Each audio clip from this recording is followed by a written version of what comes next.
And that is where we start our discussion on standing on guard, the military takeover in Zimbabwe and the eventual resignation of the president. Let me introduce my guests to you, beginning from my immediate left, Professor Midamba, Professor Defense and Foreign Policy, and also KCA University VC. We also have Dr. Mustafa Ali, who's a conflict resolution and security expert. And we have George Musamali, security expert as well, and Byron Adera, ex-Kenya Special Forces and security expert as well. Thanks for making time for us this morning. Prof, I'll start with you. What was your reaction when you finally saw that Mugabe decided to resign? And he calls it voluntary, though. Well, Trevor, I think that several lessons to be learned from that.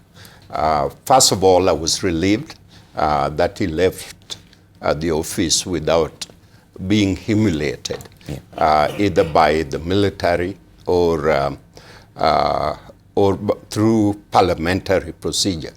But one thing that I was very impressed about is that these changes is taking place without bloodshed. People are jubilant, they are expressive. I don't see any police present or military present in the street. But three lessons to be learned out of this. The first is that most African states are very fragile because of dictatorship and because of tyranny, which really does not take us anywhere. The second thing is that we can have change without bloodshed. It doesn't matter how, but it has to be constitutional way, but without bloodshed. And that is a lesson that we need to learn here in Kenya. And the third one, of course, like Abraham Lincoln once said, America will not be destroyed from outside. If we falter and lose our freedom, it will be destroyed from inside. And so we need to learn that for our country, Kenya, it is we, the people of Kenya, who are going to determine the nature and the future of the country. And so we are the one responsible for moving forward constructively, and we are also responsible for destroying our very fabric that make our nation. All right, Dr. Mustafa? Yeah, Trevor, first of all, I want to echo what my colleague, Professor Midamba, has said, that change can happen, and change can happen peacefully. And we've seen this happening in Zimbabwe. This man, Robert Mugabe, became a tyrant from very good beginnings, saving the country, delivering the country from the shackles of colonialism and terrorism of Ian Smith. And he basically inherited a country that was at its feet, was very rich, was a bread basket. He transformed it into a basket case, and for the simple reason of sticking too much. He did very well for the country the first 20 years, 10 to 20 years, and he outstayed his he stayed for far too long until he was not able to govern. He should have left a long time ago. This is a lesson for other African leaders, that you cannot purport to want to lead a country for life. And for the other tyrants that are around Africa that are still clinging to power, they should learn from this. And this is one time that the security forces in a country played a key role in taking a decision and actions that actually is going to save a country. And perhaps, whether it's a coup or not a coup, perhaps this is what other African countries should learn from, that power can actually be transferred peacefully from a tyrant with the help of the military and the security agencies to to another civilian and to start the process of electing democratically another leader. It is we congratulate the people of Zimbabwe. Okay. And George, when the military puts you under house arrest, is that a show of might, or is it that now we are no longer together and you need to toe the line? Trevor, this brings forth the role of the military in good governance. And remember what we've been hearing about in Africa. This is not something that has started now. Historically, we've been seeing military takeovers. Let's go across the border to Uganda. The military took over under Idi Amin. There was a lot of bloodshed in Uganda. We've seen the same happening in Ivory Coast. And if you look at Zimbabwe, the military took over, but this was bloodless. So clearly, we've always been saying that the military does not have a role in governance, especially when it comes to matters of politics. But here clearly you're seeing that it's the military that took the initiative.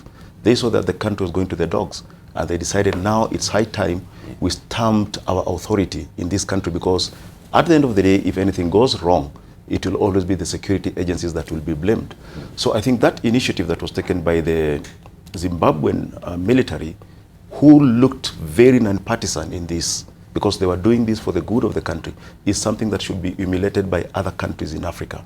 Because in most cases you'll find that the military in African countries have always been partisan to some extent, because they are the people that are supporting these despots, they're the people that are supporting these tyrants. But when that time came for the Zimbabwean military to take action, you see the kind of action that they took. And what I'm saying is that the military, yes, and the security agencies have a role to play in good governance in the African countries, not only in Africa, but in the world as a whole. Let's take an example of Israel. The generals, you find that we have always the generals in the cabinet of Israel. The politicians make decisions, but these decisions must be digested and accepted by the military, because at the end of the day, the whole country is going to be affected. So the people of Zimbabwe have shown the way. And the military in Zimbabwe has shown the professionalism that it has handled the whole situation with, and this is something that I say should be allowed by most people in this world. All right. And Byron, the main issue there has always been that particular balance. When the military itself is split and they're partisan, how do you expect them to take over and foster good governance? Absolutely. The classical case here that we're discussing about Zimbabwe is demonstrative of a level of independence and professionalism on the part of the military, for that matter. By whichever name you want to call it, coup or no coup, I think the results are here to debate, and they're very positive results. I'd like to say that I'm really, encouraged by the bloodless kind of takeover that's happened in Zimbabwe. And this is, like I said, is demonstrative of, a very professional. There's always a point of departure between what you do as an independent or a constitutionally constituted body, like, for instance, the army in this case, and where you find, operational mutuality with the rest of the other, organizations that act in the wellness of the nation. So I'm really, instead of, delving into the real politique of what went down behind the scenes, I'm really encouraged. I think I may want to point out that it may have been a step that was taken a little bit too late, because of the kind of mutilation we've seen in space and time for over several years in Zimbabwe. It should be encouraging, as the other panelists have said, to the rest of Africa. The processes here resounding as to how positive steps can be taken to rescue us. Like we said the other day, like precipitous breakdowns can actually be rescued, and this is a classical example of one that has come for us to actually debate on a happy note. All right. And Prof. Byron is bringing in a very interesting aspect. 37 years of mismanagement, and Emerson Mnangagwa is believed to have been the vice president. What difference will it really make?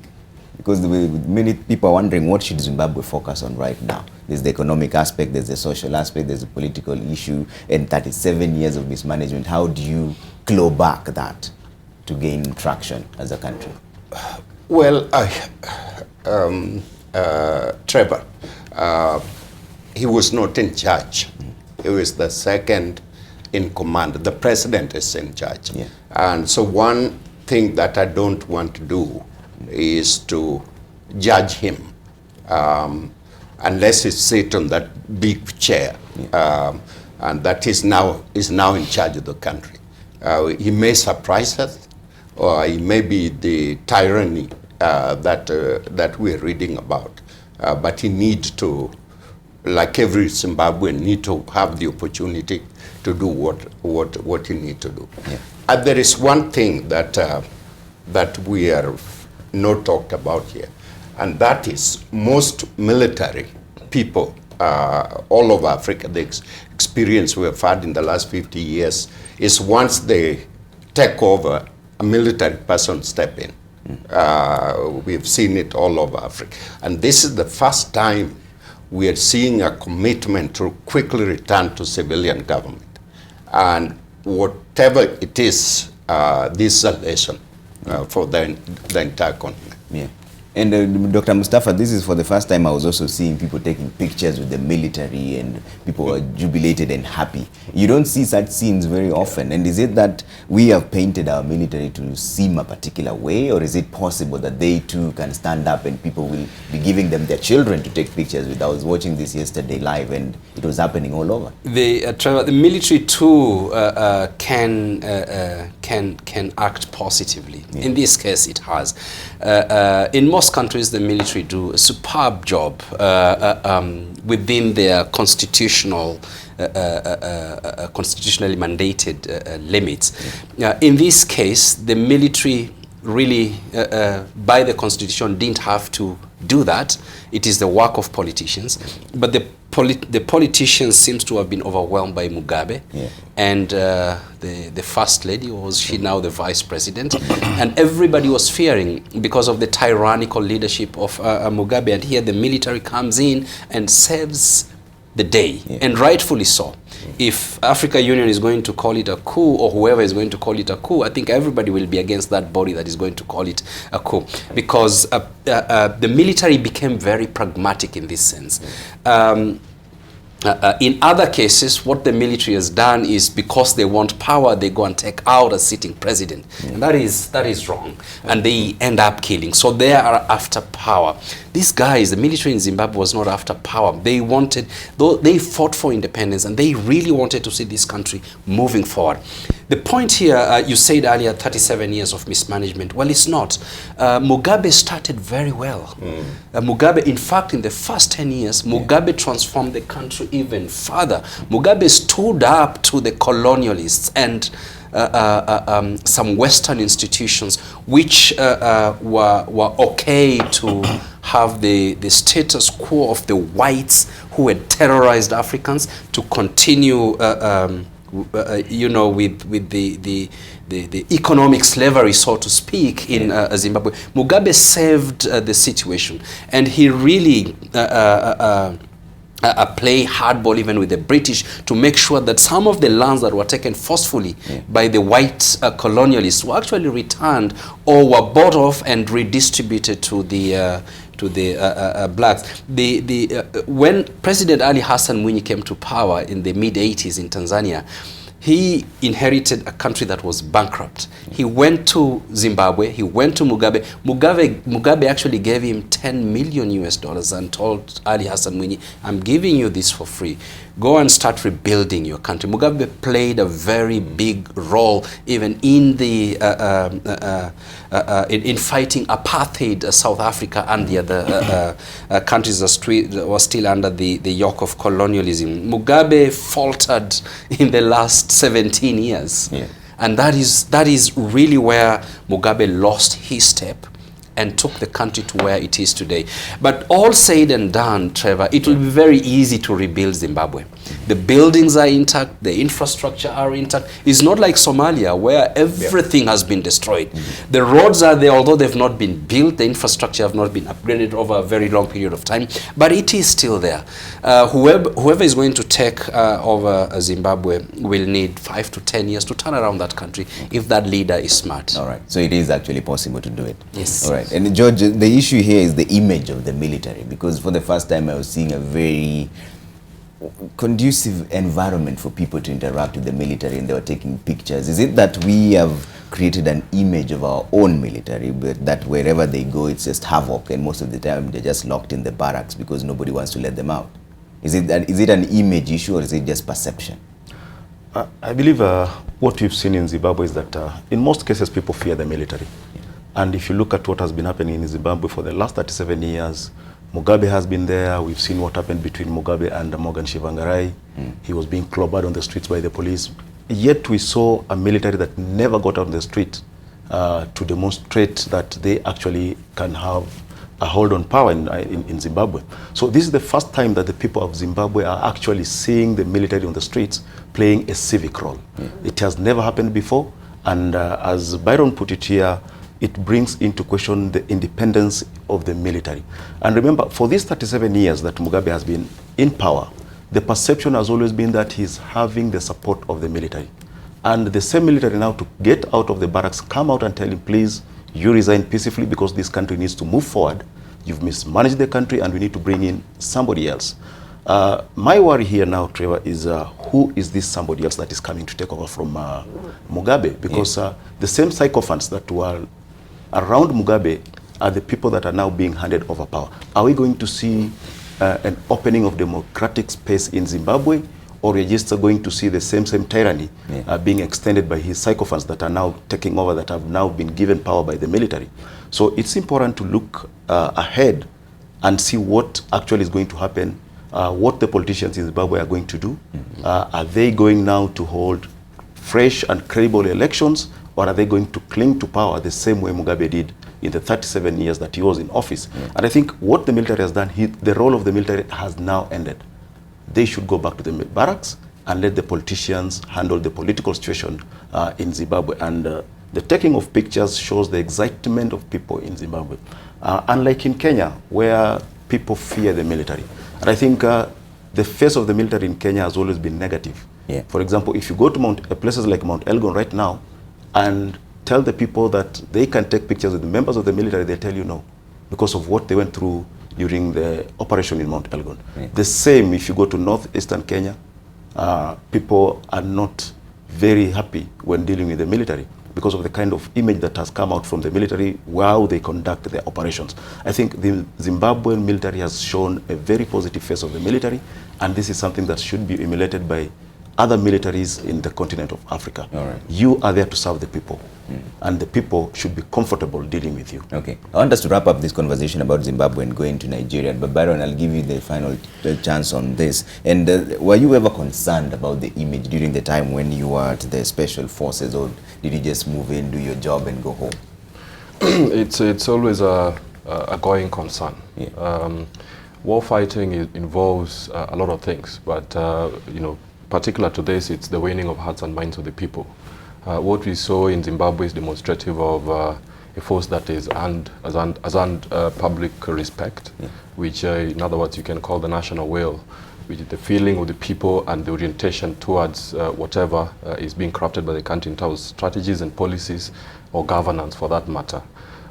This is a very positive one. To see people coming out in jubilation and also taking pictures with the army shows quite a bit of positive things that you can shake a stick at in terms of what we discussed the other day, legitimacy. So they're thinking this is a robust force.